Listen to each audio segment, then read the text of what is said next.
Sit. Mom said I could go like 2 weeks ago. Sit.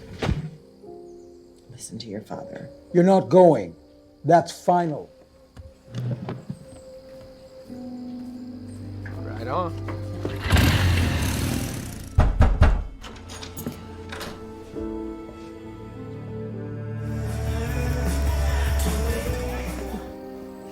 Why don't you come in the front door like a normal person? I thought I said no. Is that your boyfriend?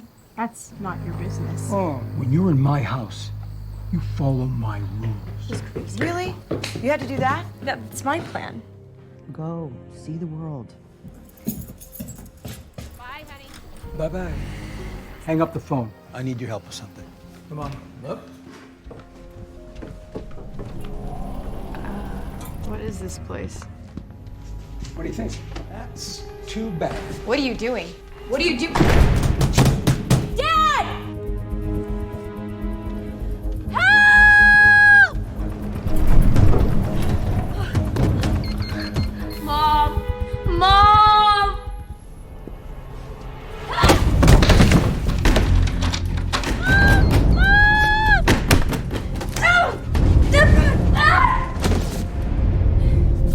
You can't do it. Action, reaction. You chose to be disrespectful. Do you understand?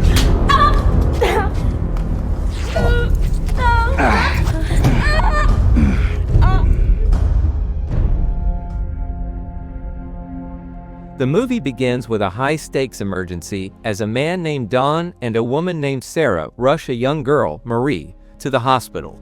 Marie is struggling to breathe, and Sarah grows increasingly frantic as the girl's condition worsens in the backseat. When they arrive at the medical facility, Don sternly warns Sarah to stay quiet before they head inside. Medical professionals immediately take Marie to an emergency room and attempt to stabilize her, but her heart line eventually goes flat on the monitor. The story then shifts back 20 years to show the events leading up to this crisis. At a family dinner, Sarah and her sister Amy sit with their parents, Don and Irene. The atmosphere is tense because Don is an extremely controlling father who refuses to let Sarah attend a local party. Despite his strict rules, Sarah decides to sneak out of the house that night to meet her boyfriend Chris. At the party, Sarah and Chris spend time together by a bonfire. Chris plays a song he wrote for her, and the two express their love for one another, making plans for their future together. Sarah returns home the following morning, only to find Don waiting for her in a state of rage. He screams at her, asserting that she must follow his rules as long as she lives under his roof. Sarah tells her mother and sister that she intends to move out and travel the country as soon as she turns 18. Don overhears this conversation and begins making secret preparations in the basement. He prepares a hidden room behind a bookshelf, which he claims is a bomb shelter built by the previous owner. His goal is to ensure Sarah can never leave him. 3 months later, Sarah graduates from high school.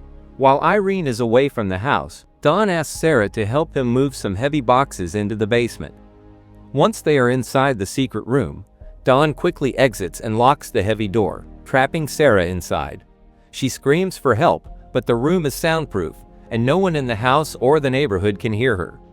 Sarah remains trapped in the soundproof bomb shelter, where her father explains the rules of her captivity. Don informs her that she will have to earn every privilege, including clean air from the ventilation system, which he controls via a keypad.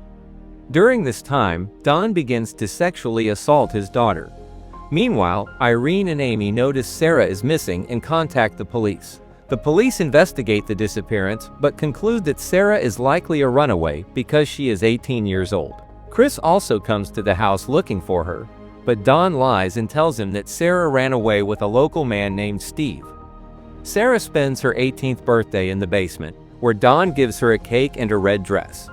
When she asks for her freedom, he refuses and beats her for her disobedience. Nearly a year into her captivity, Sarah goes into labor and gives birth to a daughter named Marie without any medical assistance. 4 years later, Sarah is pregnant again while raising Marie in the small underground room. Don continues to live a double life, acting as a husband to Irene upstairs while maintaining a second family in the basement. Sarah eventually gives birth to a son named Michael, and the three of them live together in the cramped space. To help her children cope with their environment, Sarah creates imaginary stories about princesses and knights to explain the outside world. Upstairs, Irene remains suspicious and suggests hiring a private investigator, but Dawn aggressively rejects the idea. During a heated argument with Irene, Dawn drops his keys, and Amy manages to steal them to investigate the basement. However, Dawn catches her before she can discover the hidden door and forcibly takes the keys back. Later, Sarah gives birth to a third child, a boy named Thomas. She manages to convince Dawn that there is no room for another baby in the basement and that the child deserves a better life. Dawn agrees to leave the baby on the porch for Irene to find, accompanied by a fabricated note from Sarah. Sarah hides a second note in the basket pleading for help, but Dawn finds it and punishes her once again. Still, the years continue to pass as the children grow up in total isolation. By the 14th year of her captivity, the children have grown significantly and developed vivid imaginations to cope with their confinement. Sarah's eldest daughter, Marie, begins to show interest in her appearance and tries on makeup.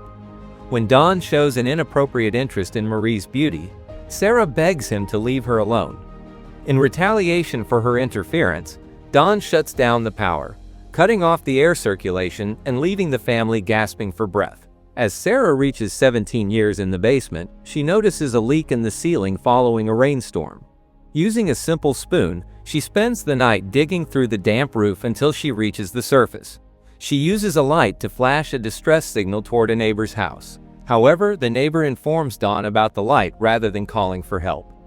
Dawn goes to the basement and beats Sarah, who is pregnant again, causing her to suffer a miscarriage. After 18 years, Dawn begins to tell Sarah about her son Thomas, who is being raised upstairs as a star athlete. He attempts to use Thomas's success to turn Marie and Michael against their mother, blaming Sarah's behavior for their continued imprisonment. Under the pressure of her children's questions and Dawn's manipulation, Sarah eventually breaks down and tells her children the truth. She explains that the stories she told them were based on her real life and reveals that Dawn is both their grandfather and their father. The shocking revelation causes Marie to suffer a severe asthma attack due to the stress and the poor air quality in the room. Meanwhile, Dawn's life above ground begins to fall apart as he loses his job and faces the foreclosure of his home. In a desperate state, he attempts to kill the family by funneling carbon monoxide from his car exhaust into the basement vents. He is interrupted by Thomas in the garage and ultimately has a change of heart, sparing their lives for the time being. But a medical crisis is about to force the situation into the open. By the 20th year of captivity, Marie's health deteriorates further as she suffers an asthma attack so severe that she cannot breathe. Sarah is terrified for her daughter's life and begs Dawn to take them to a hospital, even calling him Dad to appeal to his emotions. Dawn eventually agrees to take them but leaves Michael behind in the basement. This leads back to the opening scene of the film where Dawn and Sarah arrive at the emergency room with the unconscious girl. At the hospital, doctors work to save Marie while a physician asks Sarah about the girl's medical history. Sarah claims the girl was homeschooled and treated only with natural remedies to explain the lack of record. Dawn remains close by, refusing to let Sarah out of his sight, even when she asks to go to the bathroom. To create a distraction, Sarah spills water on Dawn's paperwork, and while he is busy getting new forms, she manages to reach a nurse and confess that she needs help. The police are called immediately and arrest Dawn at the hospital. Sarah tells Marie that they are finally safe and free. Law enforcement officers raid the house and locate the hidden basement, where they rescue Michael from the bomb shelter. Irene and Thomas are devastated as they witness the children being brought out into the light for the first time. In the aftermath, Sarah, Irene, and Amy live together, while the children, Marie, Michael, and Thomas, begin to adjust to a normal life. One day, Chris arrives at the house on his motorcycle. He apologizes to Sarah for believing Dawn's lies and for not searching harder for her decades earlier. He gives her a pink helmet he had bought for her when they were teenagers, and the two finally go for the motorcycle ride they had planned 20 years ago.